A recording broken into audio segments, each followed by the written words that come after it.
Hi, I'm Brian Levy. I'm a partner at Manchester Living and the host of the Manchester Living podcast. The purpose of the podcast is to help people navigate the complex maze of elder care. There's an elder care, a lexicon of elder care terms on our websites at manchesterliving.com. Today, we're talking about mental health and wellness. Before we get to that, let's jump in with new and noteworthy. Go ahead and roll the clip. That was when I got stuck at the middle of that place. It was horrible. Addie Shepard is describing where she was last week during an early, icy North Texas morning on her way home. I stayed there and just started praying, for help. Her car had spun out and she couldn't get it to move. It was dangerous because I was in the middle of the road. Adam Lampert found himself in the middle of a similarly icy situation. I quickly found out just rolling out of my driveway. I slid out of my driveway. Lampert wanted to see how bad the roads were before starting his workday. I was ascertaining that it was not a good day to be out. That's when Lampert found a car stuck in the road near his home. I helped her navigate her car to move to a side street, and I drove her to her job. But on his way back home, he found a second car stuck in the same spot. So he helped again. And I said, are you okay? And she said, well, not so much. Here I am stuck. That driver was Addie Shepard. He came by me. He held my hand. He was even protecting me so that I don't fall. But as Lampert helped get Shepard off the ice and drove her home, a detail about Shepard caught him by surprise. I didn't realize he did like this. That was what it's like. Shepard is a caregiver for Cambridge Caregivers in Dallas. Lampert is the CEO of Cambridge Caregivers. He was a godsend. I think he have a good heart. That's what I know. It really heightened my awareness of what my own staff at Cambridge do on a daily basis. It was a small deed for a woman doing important work, one that created a friendship these two never expected. So for that, Adams, I appreciate you. Absolutely. Thank you so much. From the bottom of my heart, I say thank you. In Dallas, I'm Jay Wallace. Adam, you're a good guy, and Addie, we love you. So let's jump in. Today, as I said, we're talking about mental health and wellness. My guest today, Kathy Shockley, Director of Programs and Services for the Alzheimer's Association of Dallas and Northeast Texas Chapter, LNHA. Yes, licensed nursing home administrator. Thank you. Ron Nevelow, Executive Vice President in Business Development at Enlighten, LCSW and CDP. Licensed clinical social worker. Yep. Certified dementia practitioner. Thank you very much. This industry is riddled with acronyms, so I appreciate you laying that out for us. Ron, NP. Yeah, NP? No problem. Nice, thank you. Ron, what is the difference between dementia and Alzheimer's? I'm glad you asked that. That's one of the most common misunderstood things I come across in the work that we do. So a lot of people think they're the exact same thing. And the way to explain it is dementia is an overall category, and underneath it, there are a lot of different examples, like sports, and then there's football, dementia, and there's Alzheimer's. Alzheimer's is the most prevalent form of dementia, which is why most people think it's the same thing. Experts will say somewhere between 65 and 85% of all cases of dementia or Alzheimer's. Would you agree with that stat? Yes, it is not uncommon for us to hear the statement, my mother doesn't have Alzheimer's disease, she has dementia. And having to kind of walk back that, there's a constant learning process going on with families to help them understand that you need to double click, you need to take it a step further and really find out the cause of the dementia so then you can understand the appropriate treatment. So therefore, Alzheimer's is dementia, but dementia is not always Alzheimer's. And you said find out the cause of. Can you elaborate on that? So depending on the source of the dementia, it's going to determine the course of, now while there's nothing curative in terms of treatment wise, but there are some sources of dementia that can be reversed. If it's because of a B12 deficiency or someone has recently started a new medication that's causing a drug interaction.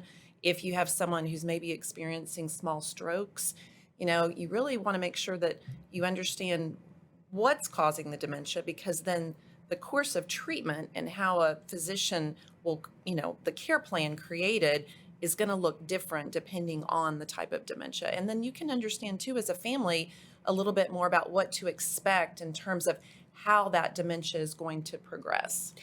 And I appreciate you saying there is no cure. I got a phone call from a resident's family recently from one of our care homes. And he said, Brian, oh my gosh, my mom called me from the house phone and I think she's getting better. There is no cure. Right. Currently, there's no definitive cure for Alzheimer's disease. There's been some exciting developments in the world of treatment. You know, just this last summer, there's a new FDA-approved treatment for those in the very earliest stages and those with mild cognitive impairment, or MCI. There's another acronym for you. Thank you. But when you hear someone purporting a cure, then that's where you really need to, your spidey senses need to go up, and you need to understand that that's really not where we are right now, but research is very exciting on that front. Great. Kathy, what are generally accepted and research proven ways to reduce your risk of brain health issues and to keep a healthy brain? Well, I'm excited to hear more about, of course, Ron's work. Within the Alzheimer's Association, one of the programs we offer the general public is a program called Healthy Living for Your Brain and Body, which really looks at taking keeping up those cognitive reserves through social interaction, challenging your brain, protecting your brain. Anyone who's participating, who rides a bike, who participates in contact sports, wearing that helmet. And then, of course, having a really healthy diet, because we know that heart health is directly linked to brain health. And so those are in terms of risk reduction behaviors, those are, 4 main categories that we really encourage people. And also, when we're talking about mental health, depression and anxiety, those things can also contribute to the development of dementia.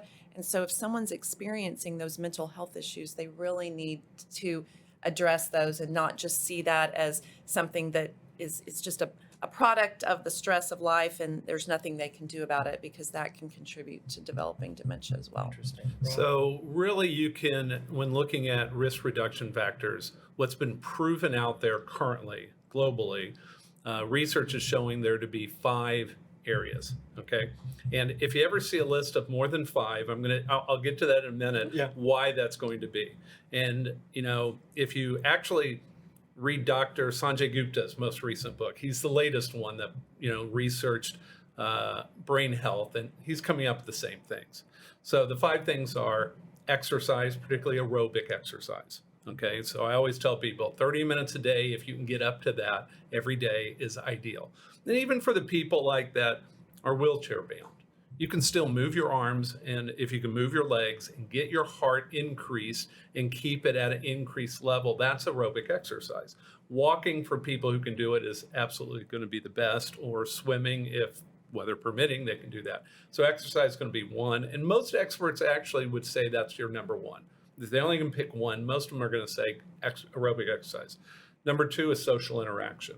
There are a lot of things when I'm interacting socially with people that I'm using a lot of different brain processes in doing that, particularly when I'm talking to people I don't know so well.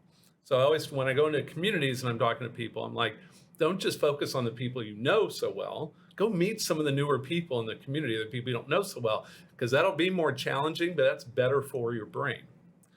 Third thing is what they're calling brain foods. There are certain foods, heart healthy, as you talked about, Kathy, that are good for the brain and better for the brain. It tends to be heart healthy stuff.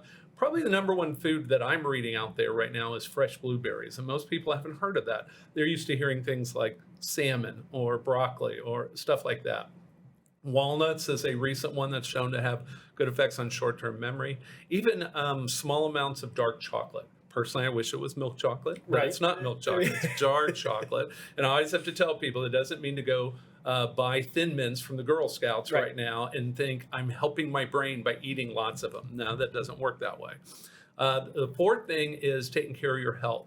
That's the category that when you see more than 5, they've taken elements of that and split it up, okay? So that's going to be things like keeping your cholesterol in check, keeping your weight down, blood pressure in check. If you're diabetic, you got to keep that in order. Getting enough sleep, staying hydrated, taking care of mental health, like Kathy was talking about. So taking care of your health, there are a lot of factors that go into that. A lot of it is all heart healthy stuff that you're really looking at. And then the fifth one is challenging cognitive activities, which I tell people all the time is the best thing you can do is go learn something new, because that will really make it more challenging. And people have often said, how do I know if it's a challenging cognitive activity? Like, what's the difference? And I always tell them, when you're listening to me lecture, that's a cognitive activity. Now, go tomorrow without looking at any notes, tell someone what you learned. That's a challenging cognitive activity. There's a clear difference there. Are there resources or apps or anything like that that you would recommend to continue the brain health, if you will? So there are a lot of different things that you can do, actually. There's a lot of free stuff out there on the internet that you can look up. If you want to learn a language, for instance, I've used duolingo.com. But there are a bunch of stuff out there. There are computer programs that you can buy that are developed by neuropsychologists they can use. There are programs like my company's program that you can get involved with and have someone walk you through a lot of that stuff. And actually, the research is showing, interestingly enough, that when you're doing these activities, that you're actually better off doing them with someone else, someone pushing you through that. And having done this for a number of years, I believe that's because what I see with clients is they want to win. When they're playing these little, what they call games, I call them computer modules. When they're playing these games, they want to win. So they're not going to push themselves. What I want to do is find out how hard I can make it to where they can win, and then I'm going to make it a little harder. It's that little harder is the challenging piece. And then when they master that, I'm going to make it a little harder. So if they're playing for fun, they're not going to do that. And which is why I think that the research is showing having someone walk you through these and push you is actually much more effective. Right. Let's talk about food. Love food. Nutrition is important. As when we were kids, our parents, of course, told us to eat our vegetables. It'll make us smart and make us run really fast in our new shoes. Let's talk about diet and what's really good for the brain. And Ron, you want to tackle that? So we've already talked about it actually a little. It's the heart healthy diet. A lot of people say it's the Mediterranean diet. Yeah. It would be ideal. It's fruits and vegetables. Now, it doesn't have to be only fruits and vegetables. If you're really a carnivore like I am, the key is to keep it lean. That's going to be the key. If you're looking for proteins other than fruits and that's in fruits and vegetables. Salmon is ideal. Tuna maybe once a week because of the mercury. You don't want to do it probably much more than that. But it's fatty fish is what they're talking about. In the fruit area, it's blueberries and strawberries are the two top fruits that they're talking about. When it's nuts, it's walnuts. Am I missing anything here? Got any more to add? No, I think that, as far as watching your sodium, again, back to the blood pressure issue, you have the MIND diet. So, we talk about the Mediterranean diet, the MIND diet. These are things that people can Google and it'll walk you through kind of your shopping list.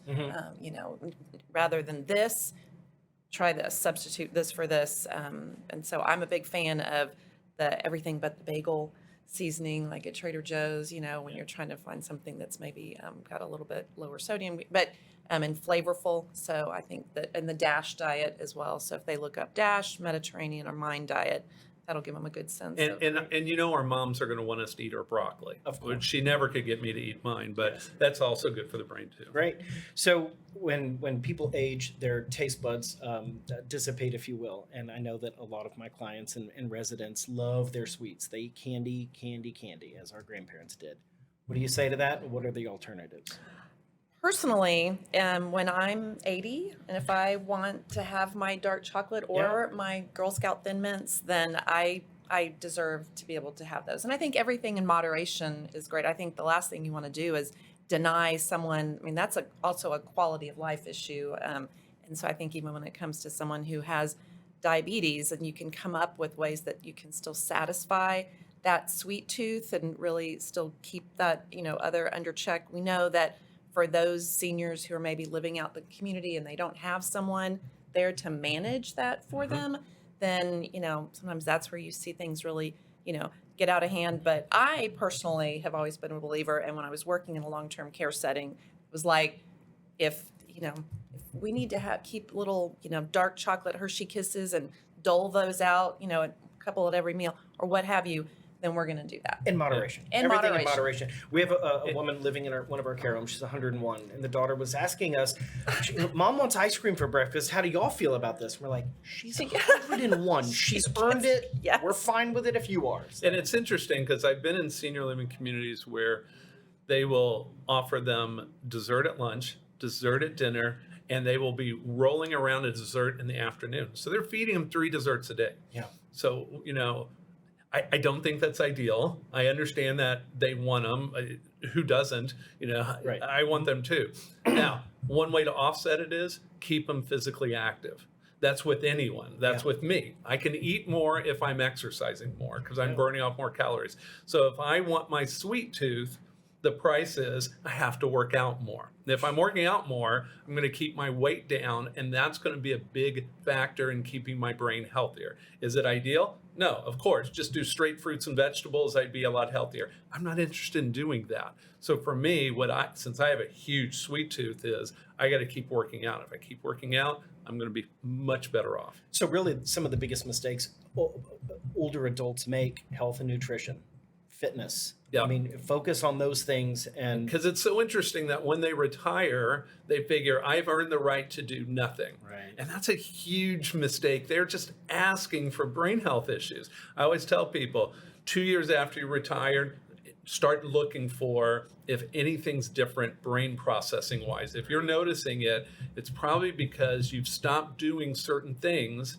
that were good for your brain. So when I stop working for a living, I need to replace some of what I do with something else, so I'm using the same processes. So in work like me, I'm always having to do continuing education. So I'm constantly learning. So once I don't have to do that, am I free? Yeah, now I can choose. If I want a healthy brain, I need to go choose things to go learn now. Sure. That's important. And if I ever needed beyond global research to prove a point about here are the 5 things you need for a healthy brain, all we have to do is, I can just tell people, go talk to senior living community administrators.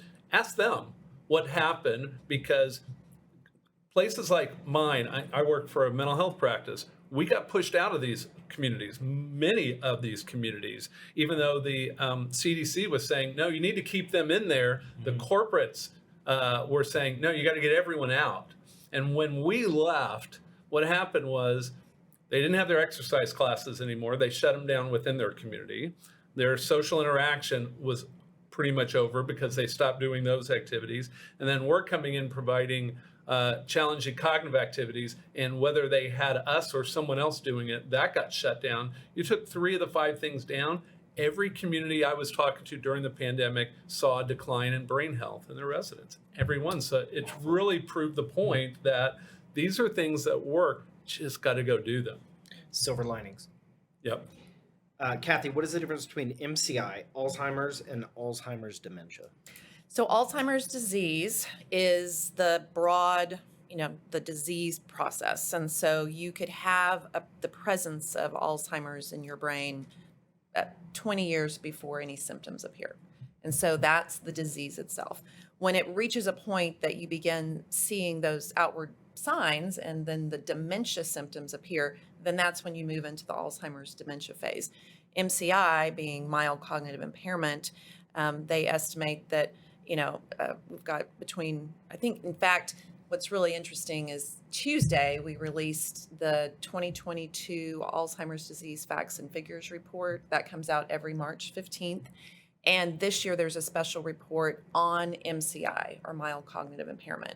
And so everyone who progresses to Alzheimer's dementia will pass through this mild cognitive impairment state. Not everyone with MCI, though, inevitably goes on to progress to Alzheimer's dementia. And that's a real important point to make. When someone gets dementia, it is progressive. It will get worse. And until we find a cure, there's no stopping it. You slow it down, you cannot stop it. But with mild cognitive impairment, MCI, you can reverse it. It is reversible as long as you can catch it. The earlier you can catch it in the process, the more likely you are to be able to reverse it. A lot of people will call it like a pre-dementia phase, but it's not dementia at that point. But if you're going to get dementia, you are going to pass through there. So the key is catching it early. It's so important. Well, and a big significant part of this report is really looking at exactly the barriers to catching it earlier, and the public and physicians, there's just this lack of awareness of how to identify it early, what the interventions are once you identify it, the importance of identifying it early. And so this report takes a deep dive into looking at MCI specifically. So I would encourage, anybody can download the report. It's at our alz.org website. And I would go to alz.org. It is unbelievable the amount of good information great and website. training and usefulness for people who want to learn more. I mean, I wouldn't go to the specific, I'd just go to that site. There's so much on there. They've really, Alzheimer's Associated has done a great job of providing information, educating the public. I get a lot of questions about clinical trials.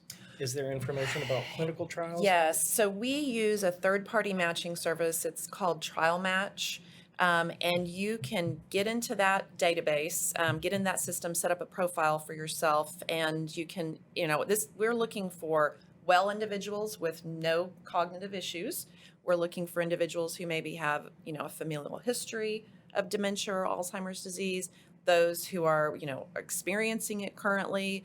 And so there's something out there for everyone, and these clinical trials don't always involve taking a pill or having some sort of scans or, tests. Some of them are really, we're looking at lifestyle interventions. Yep. And, if you're remaining, cognitively engaged and socially engaged, they'll have you do every 6 months, you might take a little self-report test on how you're doing with things and report how engaged you've been, how socially active you've been. And so it's just another way for them to measure what some of these other, lifestyle interventions could mean for someone's long-term risk of developing the disease. Thank you. Ron, what haven't I asked you that I should? That's a good question. So one that I would ask about is, what is one of the biggest mistakes older adults are making? Go ahead, ask. What are one of the biggest mistakes older adults are making? I'm so glad you great asked that, Brian. So one of the biggest mistakes, and we're just talking about this, is they wait too long before they get evaluated for a brain health concern.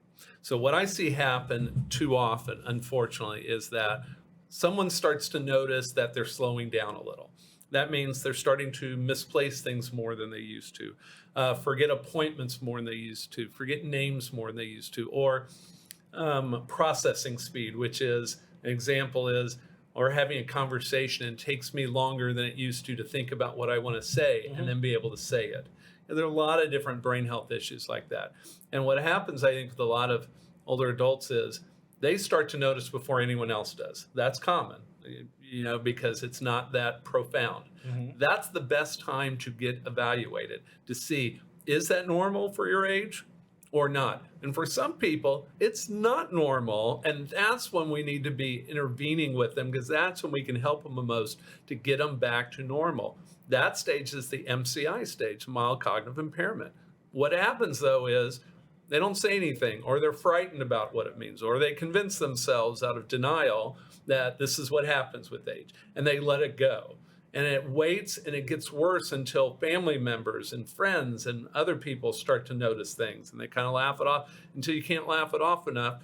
And then finally they go get them evaluated. And unfortunately, by the time they get them evaluated, some of the times it's already dementia. Dementia is currently incurable and it's progressive. Now all we can do is slow it down. You got to catch it before it ever becomes dementia so that they never get dementia. Yeah. You got to check it out early. Kathy, what haven't I asked you that I should? Well, along that same line, so anyone who has Medicare, then one of their annual benefits is an annual wellness visit. And it's a very underutilized benefit. This is something that's, it involves the physician kind of just taking a 360 look at the individual in terms of their medication management, their social situation, their, just really kind of getting a better understanding of how they're doing as a whole person.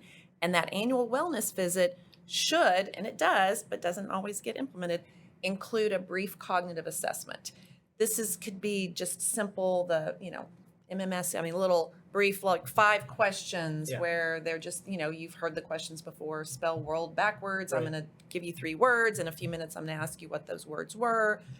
Very simple, but it's enough that if somebody doesn't do well, it can flag that, okay, well, we need to explore this a little bit. Like, this is worth now us referring you to someone who can delve into this a little bit deeper. And so, especially for families who maybe they have even started to see something, but their loved one is a little bit reluctant to have any sort of examination, this annual wellness visit is a great time that maybe that could get captured or identified. But it's a matter of not every physician, the offices aren't proactively calling people all the time to set up the annual wellness visit. We know over the last 2 years what all of these, your preventative, appointments, even chronic care management appointments have looked like in the last 2 years. So I really like for listeners to know about that benefit, so the annual wellness visit. And then the second thing I'd love for the people to take away from this when we revisit just the heart health, brain health connection is that blood pressure, and making sure that you are managing that blood pressure at that 120/80 level. And for the longest time, it was kind of the standard of care was, well, as long as you're in the 135 to 140 range, but we have research that tells us that 120/80 level is it has a direct impact on reducing someone's risk of developing dementia or moving into that stage. And so, for those, or maybe even moving into MCI. And so people who are listening, if you're not regularly checking your own blood pressure or monitoring that, or you kind of feel like the 132/84 is okay, get it down to 120. Great, thank you. Okay, she got a second one, so I'm going to take a second one. Go for it, Ron. She mentioned a benefit that a lot of people don't know, so I'm going to add another benefit that a lot of people don't know. With traditional Medicare, not the Medicare Advantage plans, but traditional Medicare, I would actually, instead of having them go to their regular doctor, I'd have them go to a psychologist that does testing. And it doesn't have to be that profound. It could be 45 minutes of screening is really what's going to be looking for cognitive health issues. But what traditional Medicare does is, if there is an issue, they will actually cover cognitive rehabilitative services, cognitive rehab, which is the type of stuff to try and get the brain back into better shape, where the other plans aren't doing it unless it's already dementia. Traditional Medicare is actually doing this as a preventative, trying to keep them from ever having to deal with dementia, which is going to be way more costly anyway. And I still don't understand why the other insurance companies aren't on board with funding the preventative one, as opposed to providing cognitive rehab to someone with dementia, when all we can do is slow it down. Right. We can't stop it and reverse it. It's not that I don't want them to provide this service, but if I was going to choose one or the other, I'd choose the one that I can prevent rather than one that I can only slow down.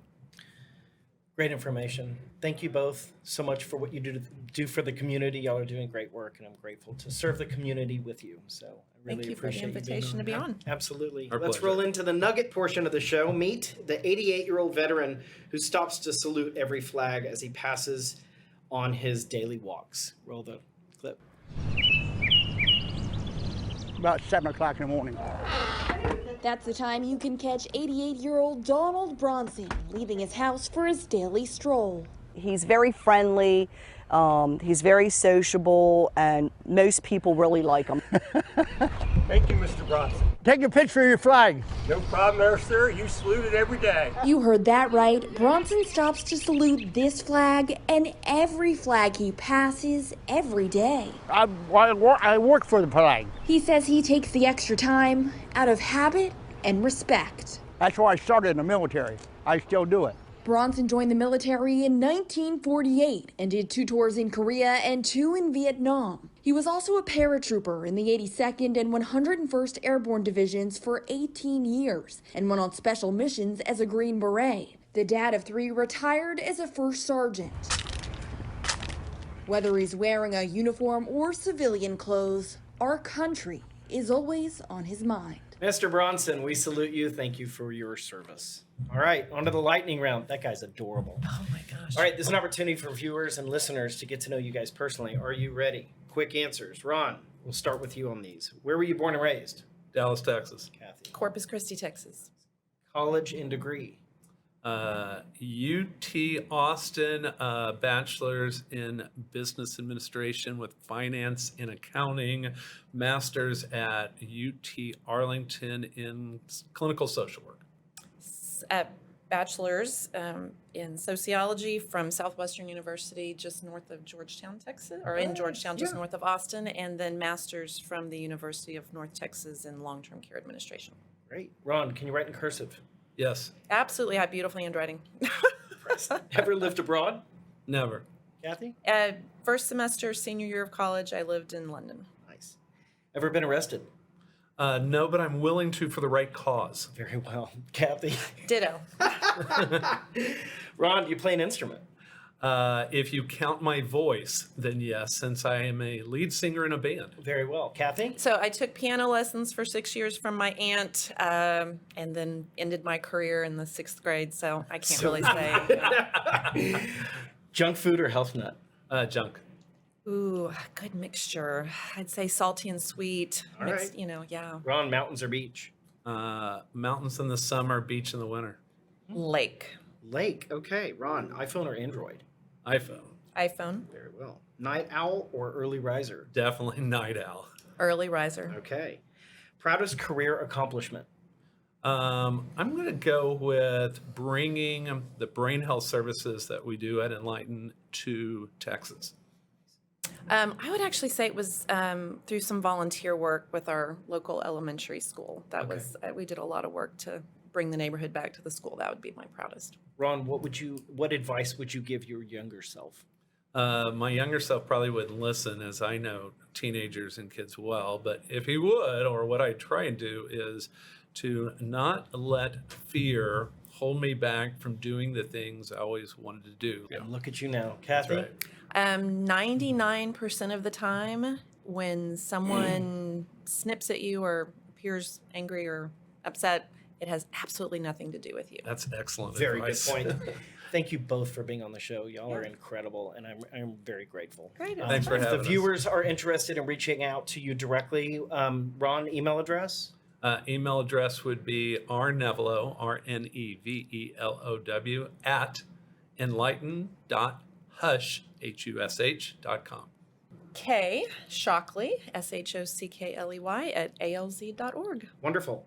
Thanks for listening today. You can get a copy of this episode and past episodes online at iTunes, Facebook, YouTube, or wherever else you get your social media. In closing, you are not alone. If there's ever anything I can do for you, please reach out directly. Thanks so much.